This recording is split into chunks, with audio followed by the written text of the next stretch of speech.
Back 4 Blood is getting its third expansion called River of Blood in a few days. Like last time, the new expansion will feature a campaign act, weapons, cards, mechanics, cosmetics, a new game mode, and more. Before I begin, please make sure to do all the things on screen and maybe the ridden won't find and eat me. To start, there is a new campaign act, Act 6, which features 5 new levels. Turtle Rock released a preview of all 5 levels so we can see what they will look like. The act seems to start at a large city in the expansion preview image, but the wallpaper image shows something different. I'm not sure what is going on here. Anyways, it looks like we will be making our way through a broadcast center, a zoo, and what looks like a museum. I did notice that in the expansion preview image you can see the boat that was used in Children of the Worm to get to the prison. This might be how the characters will travel the world in any future story expansions, hopefully allowing for more unique locations to be visited. I was hoping that this new expansion would be a continuation of Act 5, as I felt that the story didn't really have a proper ending. That might be the case considering the new cleaner, Tala, is the sister of Derek, the creepy worm boy from the prison in Children of the Worm. Speaking of Tala,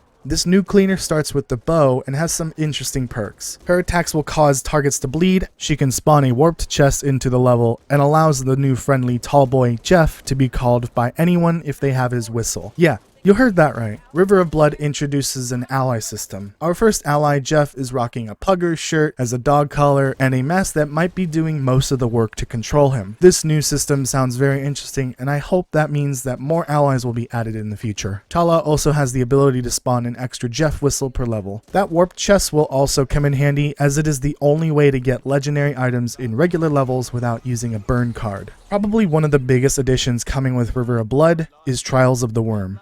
This new game mode allows players to choose how to play by increasing the difficulty of several different aspects of the game. You can increase the difficulty slightly in each of the categories, affecting the score you will get based on how difficult you make the level. The players are then allowed to vote to play one of the levels or tunnels chosen at random by the game. This is essentially a player-chosen difficulty mode with somewhat randomized levels, which is something I really wanted in this game, and a score system attached to see who in the world is the champion of the worm. Beware, because once you increase the difficulty of the category and lock it in, it cannot go down. There is no going back and no continues. Failing ends the trial. If you want a more in-depth overview of Trials of the Worm, check out the video I linked in the description from the Back 4 Blood YouTube channel. The flamethrower is coming to Back 4 Blood. This will most likely be a primary slot weapon and not a legendary weapon. Due to its nature as a flamethrower, I would expect this to be a short-range weapon. Another big feature coming is the addition of melee weapon attachments, which melee build users like myself will greatly appreciate. This will hopefully mean we will eventually see legendary melee attachments in the future. There are a few new cards teased so far, including a few fire-related ones. I cannot wait to punch a cereal box and turn it into a Thanksgiving meal. Pause the video to take a longer look.